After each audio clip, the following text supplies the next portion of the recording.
My name is Alan Hensel, and today I'm going to explain to you the differences between modern day archery equipment and archery equipment of the Renaissance time period. Modern day archery equipment is a compound bow. They consist of a top and bottom cam. Also with modern day archery equipment, there's a machined aluminum riser or carbon, depending on the type of bow you get.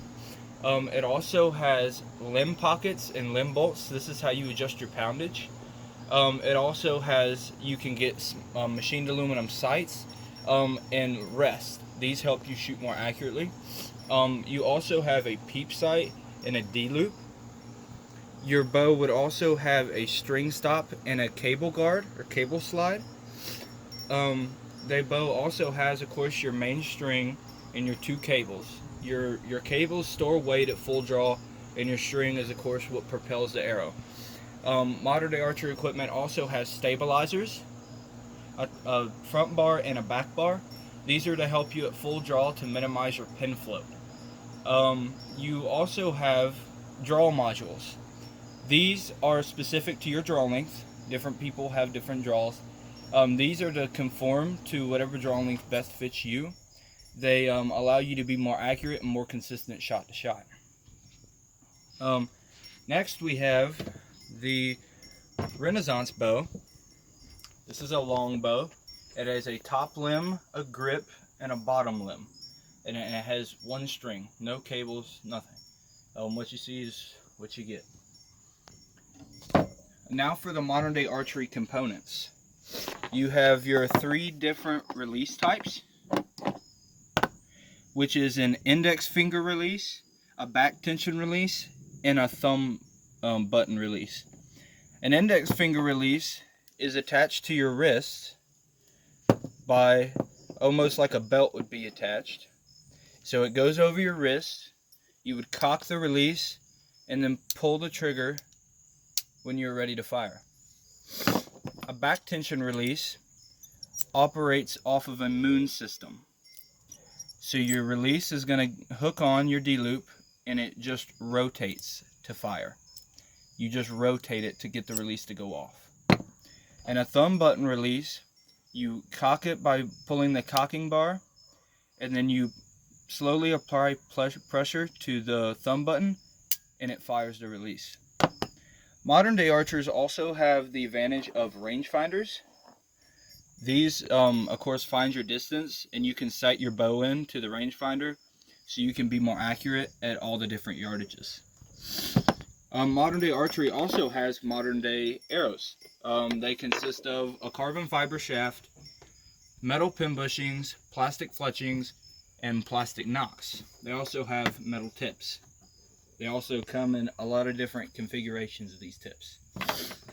This is a 22 diameter arrow, a .22, and this is a .26 diameter arrow. There's different diameters for different competitions that you shoot. Some competitions have regulations, which is why they make them in different sizes. There's also different spined arrows, which is how much the arrow flexes when it comes out of the bow. And lower poundage bows will require a different spine, and higher poundage bows will require a certain spine as well to get the correct arrow flight. Here you have a modern day competition sight. There's a magnifying glass in here. It'll magnify your target. This is a 5-power magnifying glass, but you can get anywhere from an 8-power magnification to a 2-power. This is your slider. As I crank the knob, it moves. This is my sight tape. And then you have a light kit, which is over here. And when you hit the button, it will turn on a light. I don't know if you can really see that on camera, but it turns on your light. Now we have the Renaissance archery arrows, which would consist of feather fletchings. That's what you see here. But instead of an aluminum shaft, you would have a wooden shaft with a stone or metal tip, and you would have a wooden knock. I am now going to demonstrate how you would fire a modern day competition bow. You would take your release. I prefer a thumb button. You would hook it on your D-loop, You'll draw back, look to your peep sight, and line up the pins with your target. Slowly apply pressure, and you'd fire the shot. With a Renaissance archery or Renaissance bow, you would simply lay the arrow on the side of the riser or on top of the grip.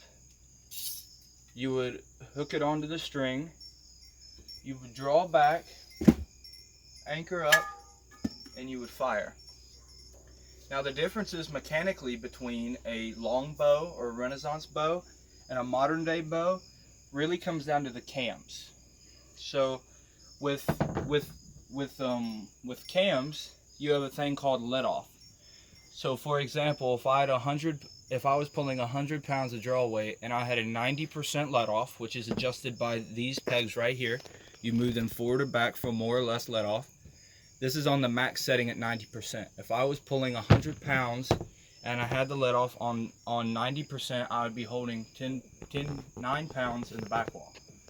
That's the advantage of the cams and let off. Meanwhile, if I had a long bow that was 100 pounds of draw weight, I would be holding the whole 100 pounds at full draw.